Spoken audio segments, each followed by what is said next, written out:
એક પક્ષીને સફેદ ગુલાબ સાથે પ્રેમ થયો અને પક્ષી ઇમોશનલી એક દિવસ એ ગુલાબને કીધું કે હું તને બહુ પ્રેમ કરું છું અને હું તારા વગર નહીં જીવી શકું. પણ ગુલાબ કંઈક અલગ જ ગુમાનમાં હતો. એટલે એમણે એને એમ કીધું કે જ્યાં સુધી હું લાલ ન થાઉં ને ત્યાં સુધી હું તારો પ્રેમ સ્વીકારીશ નહીં, હું તને પ્રેમ નહીં કરું કે નહીં કરી શકું.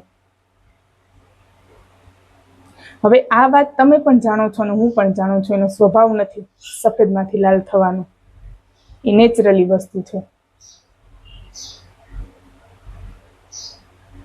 જેને બદલી શકાય ને એને બદલવાની કોશિશ પણ કરાય, અને જો ન બદલી શકાય ને એને પછી સ્વીકારી લેવાય, અને સ્વીકારાય નહીં ને તો પછી એને છોડી દેવાય. એટલે આ વાત પક્ષીને ન સમજાણી, કારણ કે એને આંધળો પ્રેમ કરતું હતું, પાગલની જેમ પ્રેમ કરતું હતું. એટલે એ વાત એને ન સ્વીકારી. બહુ સમજાવ્યો છતાં પણ ગુલાબ ન સમજ્યું. એક દિવસ દુઃખી થઈ અને એ એના કાંટા ઉપર સૂઈ ગઈ.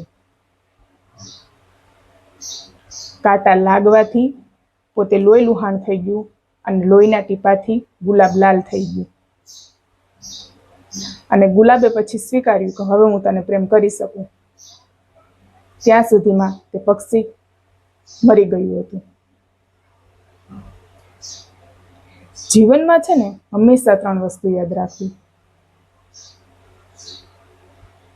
કે પ્રેમ એવા વ્યક્તિને કરાય જે તમારી કદર જાણે, તમને સમજે, તમને કોઈ પણ હાલમાં સ્વીકારે.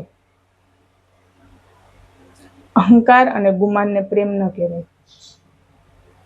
જે શક્ય જ નથી એને તમે જ્યારે બદલવાની કોશિશ કરો ને ત્યારે છેલ્લું પરિણામ આ જ આવે. કોઈને એટલો આંધળો કે પાગલ પ્રેમ ન કરો કે છેલ્લે તમે તમારું અસ્તિત્વ ખોઈ બેસો. બીજું, તમે જો તમારી કદર નહીં કરો ને તો કોઈ પણ વ્યક્તિ તમારી કદર ક્યારેય નહીં કરે. તમે તમારી ખુદની વેલ્યુ ન કરો અને બીજા પાસે એવી આશા રાખો કે મારી વેલ્યુ કરશે, તો એ ખોટી આશા છે. ત્રીજું,